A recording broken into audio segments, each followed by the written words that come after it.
Bonjour les excellents, dans cette vidéo, on termine nos révisions pour le Bac NSI 2023, épreuve pratique, avec l'épreuve numéro 37. Allez, c'est parti.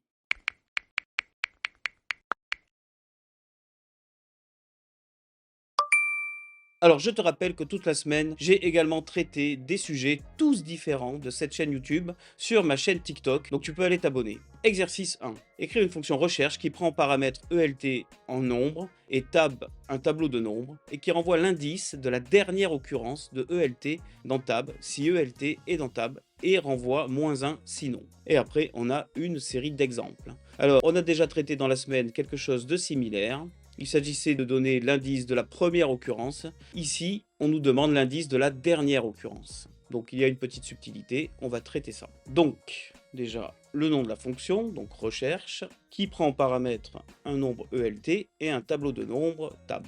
Très bien. Alors, comment on va procéder? Eh bien, on va parcourir le tableau tab, mais on va devoir le parcourir à l'envers en fait, puisqu'on doit renvoyer l'indice du dernier élément qui correspond à ELT. Donc, puisqu'on doit le parcourir à l'envers, alors on pourrait faire une boucle for i in range et faire en fait une boucle for qui décrémente. Donc, par exemple, len de tab -1 qui se termine à 0, donc ici on doit indiquer -1 parce qu'elle ne va jamais jusqu'au bout, et de pas incrémentiel -1, on pourrait faire ça. Bon, on va faire comme ça, après je vous montre une autre solution. Donc on peut faire ça, et puis à chaque élément qu'on va examiner, on va faire un test. Si l'élément qu'on est en train d'examiner est égal à ELT, eh bien tout simplement on return l'indice qu'on était en train d'observer. Et si on arrive à sortir de la boucle for, c'est qu'on n'a jamais rencontré ce return, c'est qu'en fait, aucun élément du tableau n'est égal à ELT, et dans ce cas-là, comme nous le demande l'énoncé, on return -1, puisqu'on dit « Ok, l'élément n'est pas dans le tableau ».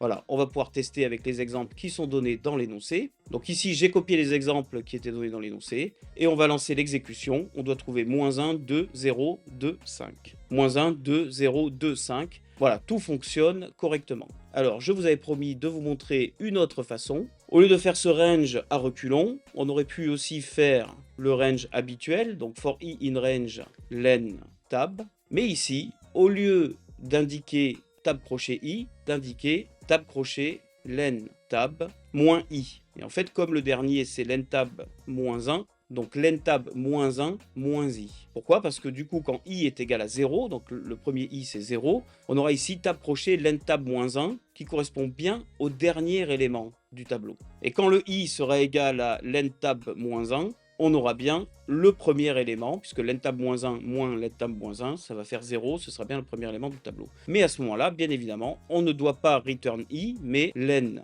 tab -1 -i. Évidemment, puisqu'à ce moment-là, l'indice qu'on regarde, c'est len tab -1 -i. On peut tester ça, et on obtient à nouveau, évidemment, le bon résultat. Voilà, donc ça, c'était une autre façon. Et enfin, je vais vous montrer encore une autre façon de faire ça. Par exemple, au lieu de, ici, d'obtenir une formule qui donne exactement le numéro, on peut utiliser les propriétés de Python. Par exemple, vous savez, quand on écrit tab crochet -1, ça donne le dernier élément. Tab crochet -2, ça va donner l'avant-dernier, etc.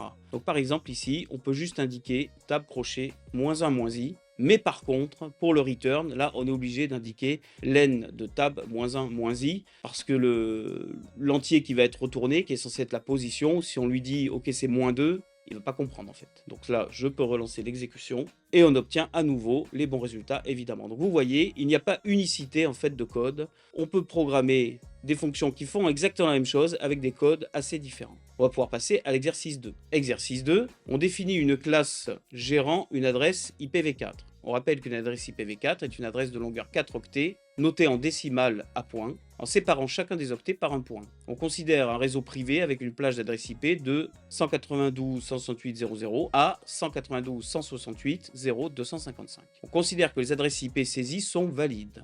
Les adresses IP 192.168.0.0 et 192.168.0.255 sont des adresses réservées. Le code ci-dessous implémente la classe adresse IP. Donc on a ici le code de la classe et il faut compléter le code ci-dessus et instancier 3 objets adresse 1, adresse 2, adresse 3 avec respectivement les arguments suivants 192.168.0.1, puis 0.2, puis 0.0. Vérifiez que adresse 1 point est réservé renvoie false, adresse 3 point est réservé renvoie true et adresse 2 point adresse suivante point adresse renvoie 192.168.0.3. C'est parti. Donc j'ai ici recopié le code qui était donné dans l'énoncé. Donc on a classe adresse IP, la propriété adresse. Et déjà ici, on a quelque chose à compléter. Donc évidemment, à l'initialisation, le constructeur doit attribuer à l'attribut adresse la valeur qu'on lui a mis en argument. Et donc c'est self.adresse égale adresse. Voilà. Ensuite, on a liste octet. Donc ici, ça renvoie un tableau qui contient en fait les 4 octets, puisque ça split la chaîne de caractères self.adresse à l'aide du point. Donc tout ce qui est séparé par un point va être comme un élément séparé dans la liste. Ici, on doit compléter, donc def est réservé, renvoie true si l'adresse IP est une adresse réservée, false sinon. Alors ici, on va renvoyer directement un booléen qui est le résultat d'une comparaison OR. Qu'est-ce qu'on va bien pouvoir faire comme test? Eh bien, puisqu'on dispose de cette fonction liste octet, on va faire par exemple self.list octet. Donc ça renvoie la liste des 4 octets. Et alors, comme nous l'a dit l'énoncé, les adresses 192.168.0.0 et 192.168.0.255 sont réservées. Mais on nous a dit aussi que toutes les adresses avaient les 3 octets identiques. On parle d'un réseau privé avec une plage allant de 192.168.0.0 à 192.168.0.255. Donc les 192.168.0 qui sont au début, eh bien, ils sont fixes pour toutes les adresses et on a supposé que l'adresse était toujours valide. Donc en fait, on n'a qu'à regarder le dernier octet. Donc ici, crochet 3 pour prendre l'octet qui est en 4e position. Et donc si ce 4e octet est égal à 0, eh bien, on a affaire à une adresse réservée. Ou alors, s'il est égal à 255, c'est également une adresse réservée. Et donc ici, self.list octet, crochet 3, égale 255. Voilà.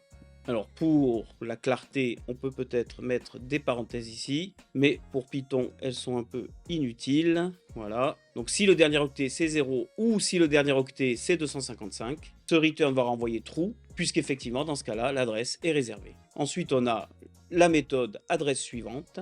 Donc renvoie une adresse IP avec l'adresse IP qui suit l'adresse self, si elle existe, et false sinon. Alors si, donc là à nouveau, self.list octet crochet 3 est strictement inférieur à 254, dans ce cas-là, octet nouveau égale le dernier octet, self.list octet crochet 3 plus 1, puisque si on est strictement inférieur à 254, ça veut dire au pire on est égal à 253, on peut faire plus 1 tranquillement, l'adresse sera valide, puisque au pire on aura le dernier octet à 254. Et on return un nouvel objet avec adresse IP qui concatène cette chaîne de caractères qui est l'adressage de base pour notre réseau privé avec donc l'octet nouveau, mais que l'on doit préalablement transformer en chaîne de caractères, donc str parenthèse octet nouveau. Voilà, ceci ça devrait fonctionner. Et sinon ça renvoie false, puisque si par exemple le dernier octet est égal à 254 ou bien s'il est égal à 255, eh bien il n'y a pas d'adresse suivante disponible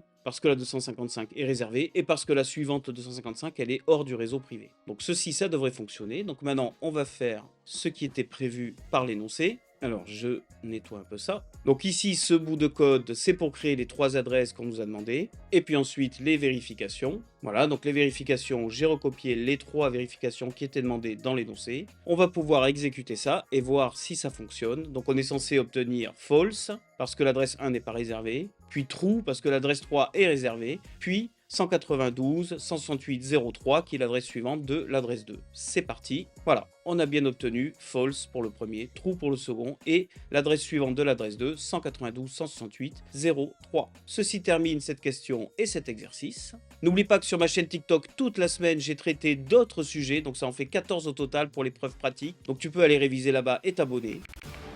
Puisque tu as aimé cette vidéo, je te mets ici la playlist correspondante et un lien vers une autre vidéo qui devrait t'intéresser. Pour te dépasser dans n'importe quelle matière scientifique, abonne-toi et prends un cours particulier à distance avec moi, tu vas exploser ta moyenne.